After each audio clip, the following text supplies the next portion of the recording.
to build an affordable housing programme. You, as part of the coalition, cut that by 2/3. It's one of the reasons we are where we are now, isn't it? Now, that's been... But look at the numbers, Well, Tim. it's been slightly... The number of social homes we built in this, in the last Parliament was much greater than the previous Parliament. We've actually increased the number. If you looked at the mayoralty, where you look at some of the figures there, 2008 to 2012 would have been 57, 56,000. Everyone says record.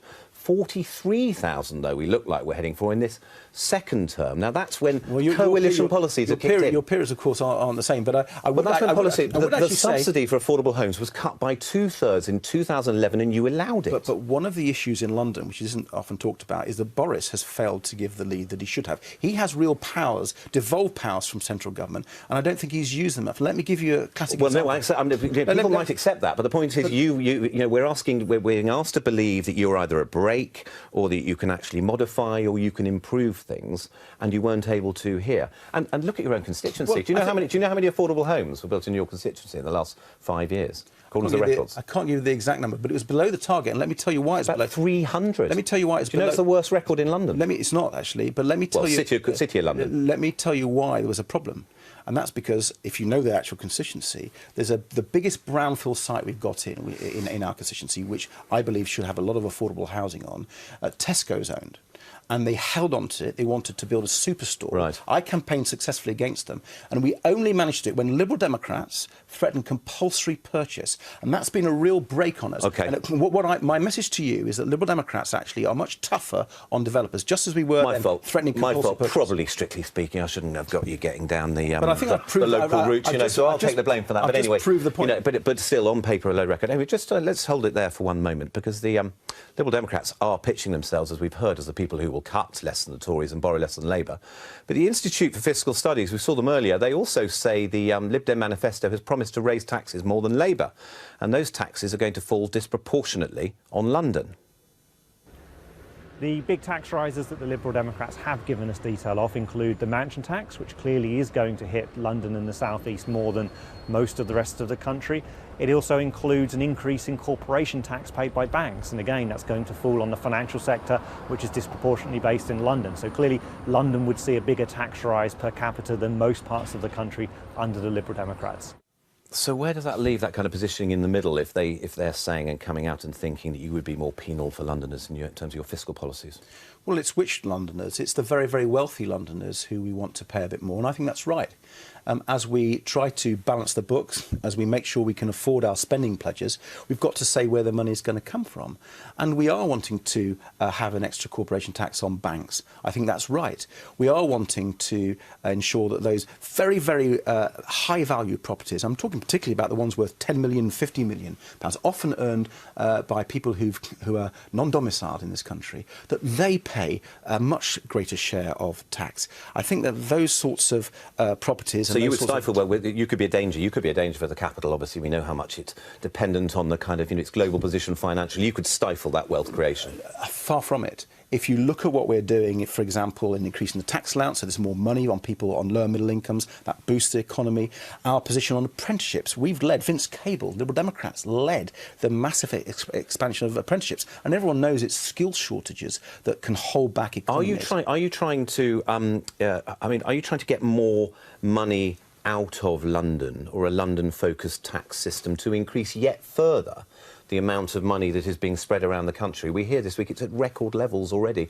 £34 billion tax receipts raised in the capital, above spending, going the rest of the country. Far from it. There are 3.5 million workers in London who benefit from the Liberal Democrat policy of increasing the tax allowance. That's giving money back to people on low and middle incomes in London. I'm really proud of that. What about that redistribution? What about London? Is London in danger? Are we in danger of killing off that kind of potential to create wealth or whatever, because we won't provide the infrastructure, the services, etc. But you've already admitted that Liberal Democrats are in favour of the Crossrail 2, investing in our transport system. We've long championed that. So we do believe there needs to be big investments in London's infrastructure. I'll tell you one thing I'd be worried about. If Labour did a deal with the SNP to get into power, if Londoners think the SNP is going to allow spending in London, no way. The SNP are going to make Londoners really pay, and that's what's worrying about Labour cozying up to the SNP. Difficult, to have someone like you in without talking about health. I mean, you'll know the Coalition's programme for A&E closures has been unpopular. This week we had your leader out in southwest London. This was the response. Opposition to proposals that may affect St Helier Hospital and others. MP Tom Brake was out there with Nick Clegg. It was a pretty vociferous kind of a reaction they had. Now, what do they say? Now, what might be stopping there locally? What have you done? You didn't this time, did you?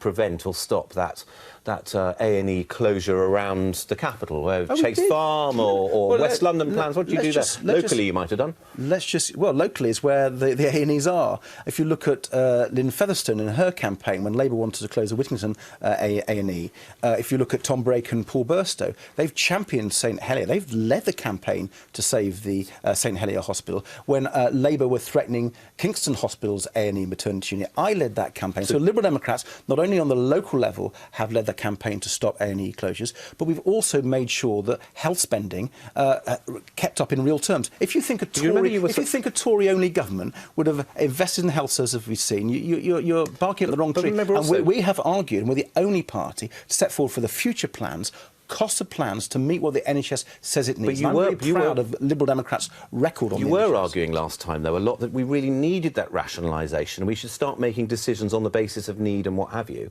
And then you've pointed to those local campaigns where MPs have said, oh, no, but not in my backyard. Surely we don't need as many A&Es. We've got to grasp the nettle and rationalise this health provision. No, come on. A&Es are under real pressure. That's what we saw this winter. The idea we can afford to close them in the way that you're suggesting is nonsense. What we actually need to do is think about how the GP appointment system works better so people don't go to A&E. I'm supporting a walk-in treatment service at Surbiton Health Centre, for example. I think that could be mirrored across other parts of London so people can both get the appointments and the treatment when they need it more in their local areas, and it takes the pressure off A&Es. So that sort of investment in GPs, in walk-in treatment services and in A&Es is what Liberal Democrats are arguing for here in London and across England. What about you? You know that some polling indicates that Nick Clegg's in trouble in his seat in Sheffield. I don't accept that, though. Should that happen? OK, well, let's assume, I mean, a lot of people don't either. The assumption... What would happen, though, to you? What would you be thinking? When you think about that and you see that polling, do you get that little kind of butterfly or that little moment when you're thinking, this could be my chance to take the leadership of this party very soon? Listen, our country is in real uncertainty. There's a huge risk for our country. And the risk is this. Clearly, no party is going to win the next election. It's going to be a balanced parliament, a hung parliament again. And the danger is we could have a Deputy Prime Minister, Nigel Farage, or a Deputy Prime Minister, Alex Salmond. I think that is deeply worrying. I want a Deputy Prime Minister, Nick Clegg. Brilliant. Ed Davey, thanks very much indeed. You can see the other candidates standing in that same place as Ed on the website with that. Andrew.